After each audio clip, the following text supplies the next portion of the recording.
The Material World. 43. I had a thought which I wanted to share.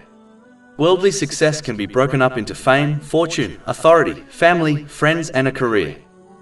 It is important to understand that even though it is not unlawful to strive for and obtain worldly success, one must understand that worldly success is granted to people as a test.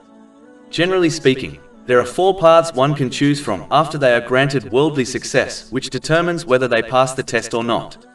The first path is that after obtaining worldly success, such as a good career, a Muslim loses themselves in their career and prioritizes progressing in their career above all else. They are less bothered about making money and concentrate more on advancing in their career. This type of person is common, whereby they happily give up a higher salary for a lower one, just because the latter has more opportunities to progress in their career.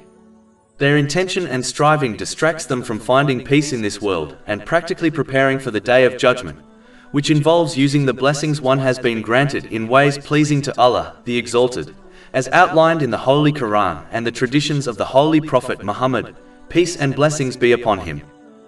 The second path one can choose after being granted worldly success is to lose themselves in gaining more and more wealth, such as expanding their business and investing in financial opportunities. This person is less bothered with advancing in their career and spending their wealth, but only cares about making more wealth.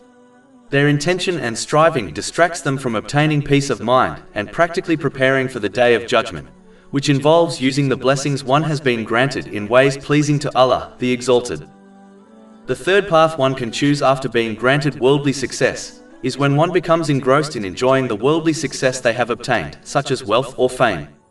They worked hard to obtain worldly success and therefore feel entitled to enjoy it. These people are less bothered with making more wealth or advancing in their careers, and instead only care about enjoying themselves and therefore lose themselves in entertainment, fun and games, such as going on holidays and attending parties. Their intention and striving distracts them from obtaining peace of mind and practically preparing for the day of judgment, which involves using the blessings one has been granted in ways pleasing to Allah, the Exalted.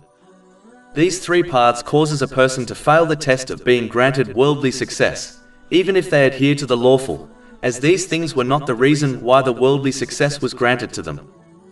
The final and correct path one can choose when they are granted worldly success is when they use the success, such as wealth, in ways pleasing to Allah, the Exalted, as outlined in the Holy Quran and the traditions of the Holy Prophet Muhammad, peace and blessings be upon him.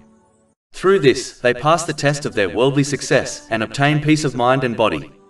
They obtain a good balance between making use of their worldly success in order to lead a comfortable life, yet avoid excessiveness, waste, and extravagance.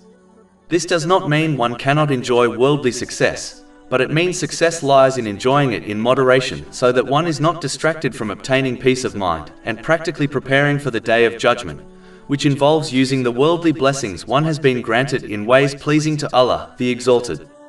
This is only possible to do when one learns and acts on the Holy Quran and the traditions of the Holy Prophet Muhammad, peace and blessings be upon him.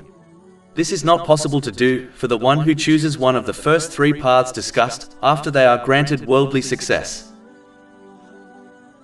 Over 400 free ebooks, audiobooks, infographics, podcasts and blogs available on our website, www.shakepod.com.